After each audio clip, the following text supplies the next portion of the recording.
And Cassie's one goal away from reaching 50, and then he's 3 if he gets his 50th in the next couple of days, let's say.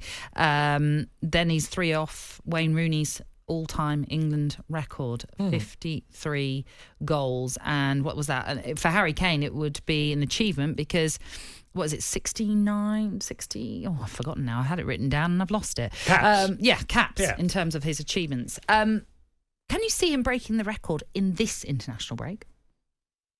I think I'd echo what Harry's just said, that if he doesn't score tonight, move on to the next game. I think his mindset is that he will pass it. Bar an injury, he will surpass it comfortably. Harry will get 75 goals for England. He'll get to 70. He'll pass 70. You know, he's going to play for the next, I believe, 3 or 4 years, maybe 5. He'll play to his 34, I think, comfortably. He doesn't rely on pace. I saw somewhere, and again, you think I'd have it ready, but I've seen, here, Charlie Wyatt, for example, is saying a century could be on the cards. I think it'd be very difficult to get to 100, but I think he's very capable of surpassing 70, 75. So, yeah, I think he doesn't rely on pace. And when you don't rely on pace, Harry's career can be prolonged by 2 years. You know, whether we think he'd get 33, 34, his condition, I would imagine he could get to 35 quite comfortably and still be leading England. Unless there's someone who just breaks through and just becomes a sensation, which sometimes happens. No, comfortably. And this international break, 4 games, could he get? Of course, Harry could get a brace tonight quite comfortably. He's a very gifted. He takes penalties, so his number gets added on slightly higher.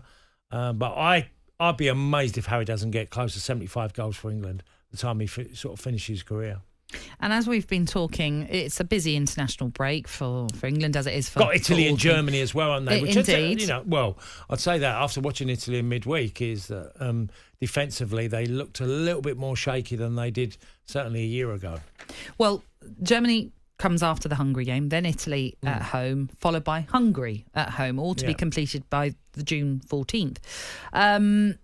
Do you think Harry Kane will start tonight then? Yes. Yeah, okay. I do. So he's a given in your starting 11? Yeah, I would imagine that. Harry seems to put his hand up every time that England are playing that he wants to play. And as we've learned, from many interviews, that he wants to start as many games as possible. So. But then, as Faye was asking there is that conundrum of who comes in to replace him, and they have to be given an opportunity to play. Yeah. Tammy Abraham is the one that's been chosen this time around. At some point, he's got to play his part as well. Yes, he will play football, Nat. Look, it's a difficult one because being Harry's the second fiddle to Harry, we've seen Ollie Watkins, we've seen Calvert-Lewin. Obviously, he's been injured for long periods, and we've seen Tammy, all seemingly the next in line. But none of them have really done enough to go, he does definitely play. I think all of them 3, it might come down to their club form if they're playing. Ollie Watkins has played a lot of football. Tammy's done brilliantly in Italy for Roma. So they've jumped ahead of the queue. Or if Calvert-Lewin has gone backwards because he looked like the more likely. So it's always a tricky one because Harry's a certain starter. He's probably one of very few players that can go for a lean spell and Gaff is still going to select him as his number 1. Okay, he's earned the right. Yeah, so Harry Kane are given, as is Jordan Pickford, you imagine. Who would you like to see get a chance in this game tonight? James Justin.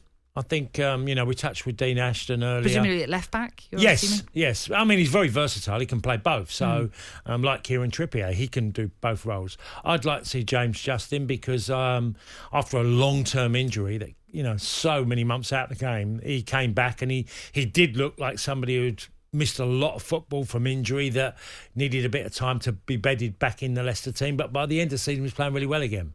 So I'd like to see James Justin given a chance. I think we'll all, be excited to see Gerard Bowen come into the side, Nat. Yeah. Because his season was fabulous and his goals, and Jurgen Klopp spoke about him in midweek, didn't he? And has talked about him before about how much an effect and how cheaply West Ham bought him and what an impact he's taken. Taken into the team. His goal contribution this season has been absolutely formidable for West Ham in terms of the goals and assists. He's heavily contributed to their success really. Oh, he's a great stats player, and he really does offer a lot to the team. Very unselfish. He seems to be playing many different formation, and you talked about player earlier, being versatile. He is exactly that, being a very versatile forward. In terms of the right-hand side for England, I mean, that's where you would expect to see Bowen in front of Trent. Yeah. Is that an area that is still up for debate in the England squad?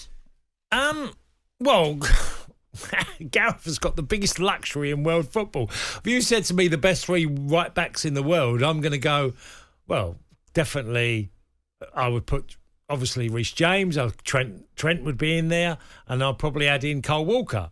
So there's 3 right-backs that anyone at any level of club football would say, what a choice. Who's got 3 right-backs like that, just to start with? They are the 3 main ones. So I tell you what I think is really good for Jarrod Bowen is that if he went in front of Trent, he would experience someone who can just give him the ball when he wants it in certain situation. Because Trent is like Mo Salah had. Mo Salah's success, a lot of it was due to the way Trent plays. Because he offers so much to a team, it allows Mo Salah to be a slightly different player. And I think Jarrod Bowen's shown that because he's a versatile forward that can creep inside, and like he did against Man City at the end of the season, is score a certain particular type of goal. I think Trent gives that luxury to wide men, especially in the forward positions.